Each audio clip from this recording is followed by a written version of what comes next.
Bonjour à tous et bienvenue dans cette nouvelle vidéo.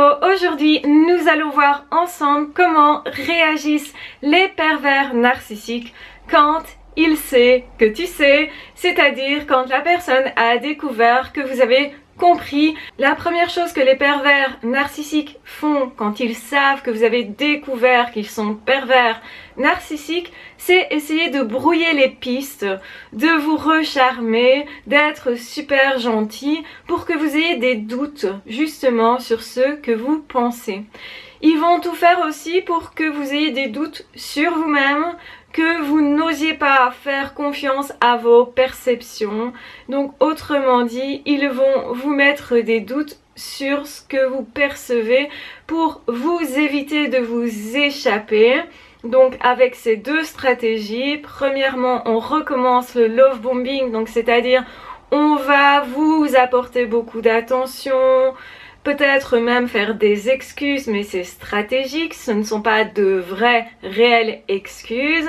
Et surtout, donc la personne va tout faire pour vous redonner, vous resservir le rêve initial qui a fait que vous avez été dans cette relation. C'est quoi votre rêve? C'était peut-être d'être dans un couple idéal, où la relation était belle, où l'autre prend soin de vous. Et donc, ils vont faire tout ça, prendre soin de vous, se montrer super gentil, faire éventuellement des excuses, faire des choses qu'ils n'ont jamais encore faites pour vous.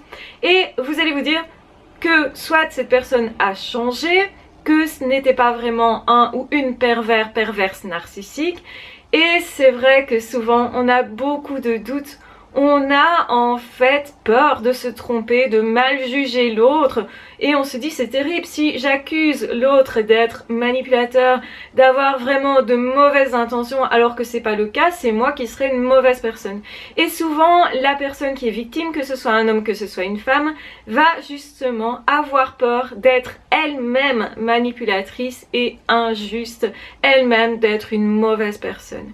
Et c'est pour ça que les pervers narcissiques vont tout faire pour vous le faire croire que vous êtes une mauvaise personne, que c'est vous qui êtes parano, que c'est vous qui avez éventuellement un problème de santé mentale, que c'est parce que vous avez eu des traumatismes éventuels durant l'enfance et c'est parce que vous avez eu ça que vous vous méfiez et vous allez trouver que les arguments ont l'air effectivement d'être vrais tout simplement. Donc ce qu'ils font, c'est vous convaincre que vous n'êtes pas face à une personne perverse narcissique. Ils vont vous mettre le doute jusqu'à vous convaincre, jusqu'à essayer vraiment d'argumenter.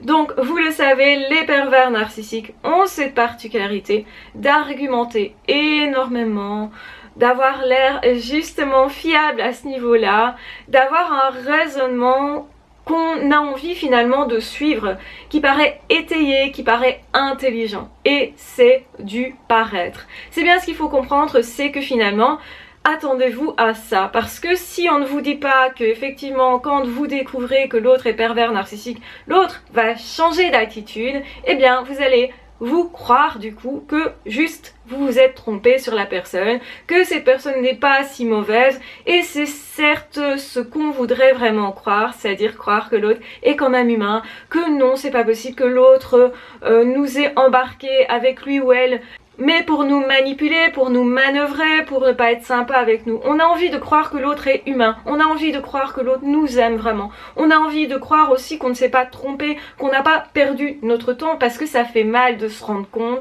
qu'on s'est trompé, qu'on a perdu notre temps et souvent justement ils prennent des personnes qui ont peur de se tromper, qui ont peur justement d'être mis en faute. Ça veut dire quoi? Ça veut dire que ce sont des personnes qui généralement n'ont pas suffisamment confiance en elles pour se dire si je me trompe, si jamais je me suis trompée, c'est rien, c'est pas grave, j'ai le droit de me tromper. Je ne suis pas forcément une mauvaise personne ou quelqu'un de pas doué ou quelqu'un qui aurait un problème éventuel parce que je me suis trompée. Une personne qui a confiance en elle, généralement, elle est à même d'accepter plus facilement ses erreurs. Et c'est une erreur effectivement de parcours. C'est pas vous qui avez fait une erreur, c'est un piège qu'on vous a tendu. Et ça, faut bien le comprendre. Et là, exactement quand vous prenez conscience que l'autre a un problème, l'autre, qu'est-ce qu'il va faire aussi? Il va vous renvoyer le problème et vous dire « Mais non, tu sais, c'est toi qui doutes. Mais rappelle-toi, c'est toi qui as du mal à faire confiance. Mais souviens-toi que je suis une belle personne. » Et donc, ils vont vous donner des preuves. Ça, c'est la troisième chose qu'ils font, c'est vous donner des preuves qu'ils sont soi-disant une belle personne et que vous pouvez leur faire confiance. Et oui, effectivement, c'est compliqué de douter quand on a en face de soi des faits qui prouvent que cette personne est attentionnée, peut demander pardon tout à coup. On a l'impression aussi que cette personne se remet en question puisqu'elle a changé d'attitude. Et qu'est-ce qu'on dit habituellement des pervers narcissiques? Eh bien, qu'ils ne savent pas se remettre en question, qu'ils ne savent pas justement demander pardon, qu'ils justement ne font jamais d'excuses, qu'ils ne sont pas non plus des personnes capables de modifier leur attitude pour l'autre, qu'ils ne sont pas altruistes.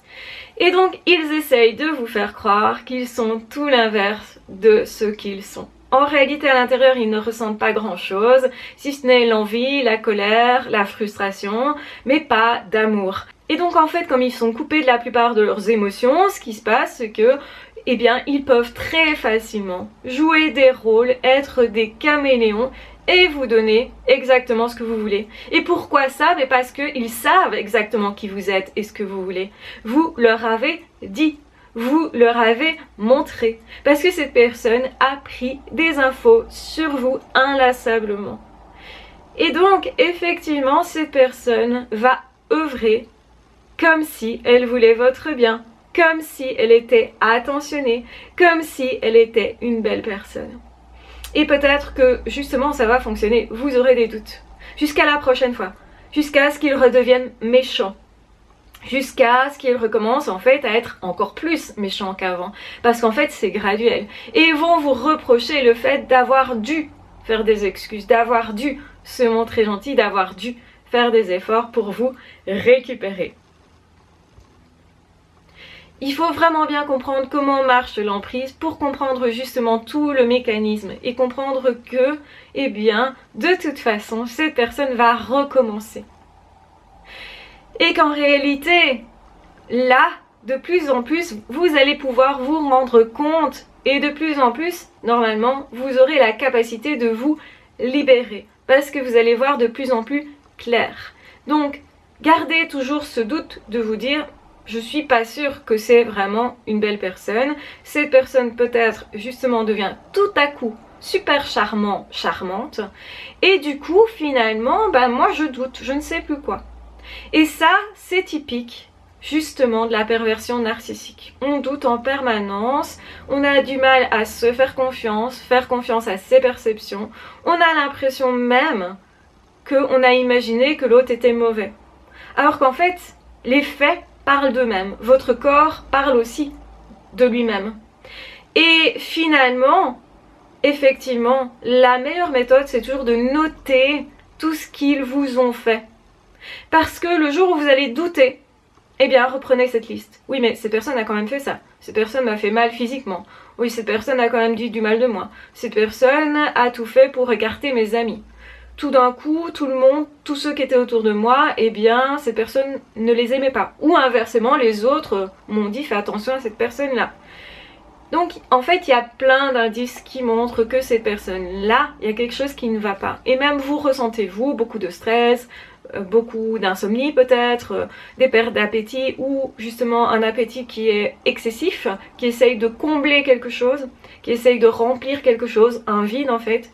Et vous sentez que vous ne savez plus qui vous êtes, vous n'arrivez plus à raisonner, vous n'arrivez plus à ressentir, ou ce que vous ressentez est très désagréable, et votre corps aussi développe ce qu'on appelle de la somatisation, donc des petites maladies, donc parfois plus conséquentes d'ailleurs, mais ça peut être des maux de tête, des problèmes cardiaques, ça peut être des problèmes de digestion, en fait tout ce qui est lié au stress. Et éventuellement de l'eczéma, des problèmes de peau, des choses comme ça. Tout ça, c'est lié au stress qui est subi. Votre corps va justement vous dire « Hey, il y a un truc que tu vois pas et qui n'est pas normal. Ne reste pas là-dedans. » Parce qu'à long terme, ça a des conséquences sur le corps et c'est important de l'écouter parce que lui, il ne ment pas. Parce que lui, il sait justement là où vous ne savez plus voir clair, là où vous doutez de vous et surtout de votre mental. En fait, le mental, c'est ce qu'il y a de plus lent en fait. Alors que votre intuition elle est plus rapide, alors que votre corps il est plus rapide pour vous dire quelque chose. Les sensations corporelles sont votre guide, donc attention à ça. Donc quand le pervers narcissique sait que tu sais, quand le pervers narcissique sait que tu as compris, et en plus si tu gardes le cap, que tu ne te laisses pas dérouter par toutes ces manœuvres là, parce que justement peut-être que tu as déjà subi ça souvent, que tu as compris, que tu savais que ça allait revenir, donc tu te dis non, maintenant c'est terminé, je ne crois plus cette personne là, je sais que cette personne ment, triche, me raconte n'importe quoi et j'en ai assez.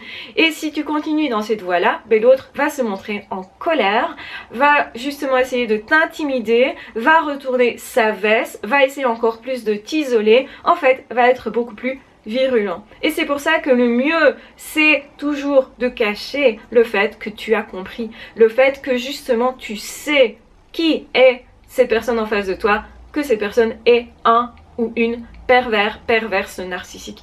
Et justement, n'oublie jamais que ce sont des personnes qui sont très dangereuses, très manipulatrices, c'est manipulateur mais à l'extrême, que leur but c'est de te faire te perdre. Donc toutes les fois que tu pourras te retrouver toi-même, toutes les fois que tu auras un petit peu de bonheur, de plaisir, de soulagement, prends-les toutes ces fois-là. Donc même si c'est court, même si c'est temporaire, ça te permettra de trouver des instants de respiration avant de partir définitivement, avant de trouver un moyen de résoudre le problème finalement qui est la fuite, le départ, le fait de s'en aller. C'est toujours la meilleure manière de régler les choses avec une perverse narcissique. Et effectivement, c'est savoir aussi ne pas se retourner sur ce qu'on a perdu. C'est laisser ce qu'on a perdu. Parce que forcément, on y laisse des plumes, on y laisse notre jeunesse, on y laisse notre temps, on y laisse peut-être une certaine naïveté, on y laisse une forme de rêve, mais ça on va les récupérer parce que ce sont les nôtres et on a le droit de les réaliser ailleurs avec d'autres personnes.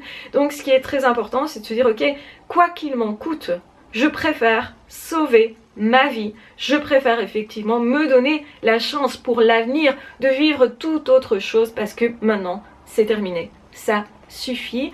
Donc les personnes qui ont extrêmement peur de partir justement parce qu'elles regardent tout ce qu'elles vont possiblement perdre, et c'est pas sûr d'ailleurs, eh bien ce sont des personnes qui risquent plus facilement de rester. Donc vraiment, concentrez-vous sur votre avenir, sur ce que vous allez y gagner, c'est-à-dire votre liberté, votre droit d'être vous, de penser, de rencontrer d'autres personnes et des belles personnes, le droit aussi de se sauver soi, de se sauvegarder soi, de retrouver sa personnalité, de retrouver ses passions, de retrouver ses amis, de retrouver son ancienne vie et en fait d'en faire quelque chose de mieux, aussi de se concentrer sur le fait que finalement à l'intérieur de nous, nous allons aussi créer du positif et que de toute façon on ne sait pas encore voir pour l'instant tout ce qu'on va y gagner. On peut le ressentir un petit peu, mais on va y gagner en fait beaucoup. Et oui, c'est une libération, une vraie libération de se détacher des pervers narcissiques, mais attendez-vous à ce qu'ils aient des manœuvres de manipulation quand ils détectent que vous êtes en train de partir. Donc le mieux sera toujours de cacher que vous savez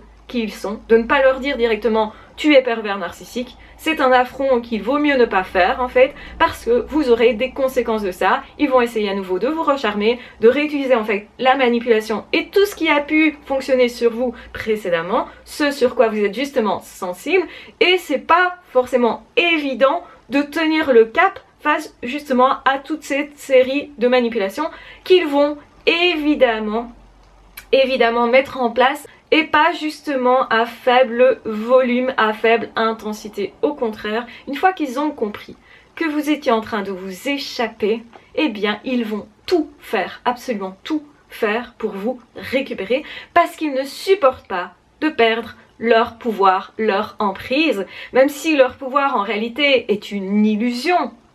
Eh bien ils ne veulent pas voir qu'ils sont à ce point finalement vulnérables, à ce point finalement pas maître des choses. Et c'est important justement que vous ne regardiez pas ce qu'ils ont comme attitude.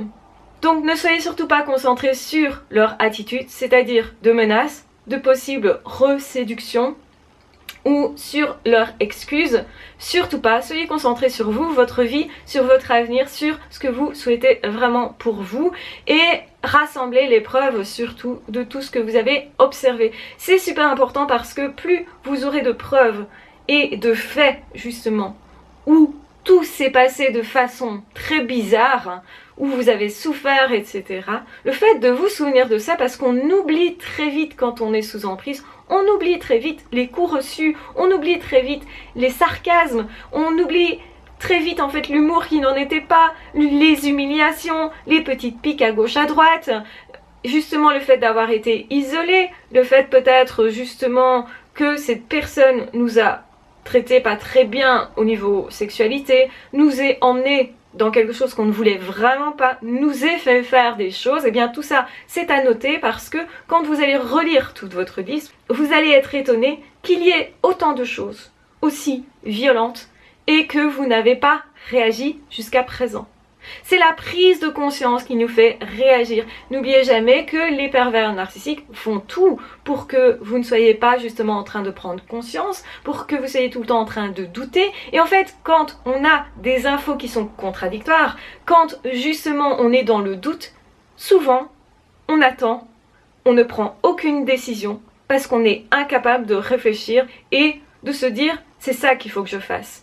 Donc autrement dit, tellement on est dans le brouillard, dans le doute, et tellement il crée ce doute-là, eh bien on reste, même quand on reçoit de la violence. On n'a même pas vraiment conscience de cette violence, et on oublie ce qui a été fait comme violence qu'on a subi, parce qu'on se dit c'est pas si grave, ce sont des petites choses. Isolément, ce sont des petites choses souvent, mais quand on lit tout ça en même temps, quand on voit la chronologie, et en fait, souvent, vous allez redécouvrir qu'il y avait plus de violence que ce que vous pensiez parce qu'il y a des choses qui vous avaient échappé, qui semblaient peut-être pas si bienveillantes que ça, mais comme vous aviez un doute, vous avez laissé passer le truc. Oh, il s'est un peu moqué de moi sur mon physique à ce moment-là ou ma façon de m'habiller, mais c'était pas très grave, c'était juste une petite remarque. Non, les critiques négatives régulières, même petites, sont vraiment de grosses violences quand elles sont toutes mises ensemble. Et ça, c'est important de vous dire qu'il y a toute une série de violences que vous n'avez pas vues, que vous n'avez pas justement actées comme étant de la violence. Vous vous êtes dit, oh ben ça, c'est un petit peu ce que tout le monde fait. Eh ben non, parce que c'est tellement en grand nombre, ces petites remarques-là, que finalement, ça montre clairement que ce n'est pas quelque chose de normal, que ces personnes essayent effectivement de vous faire du tort, de vous détruire, mais de façon tellement douce, tellement gentille, tellement souterraine, c'est surtout ça.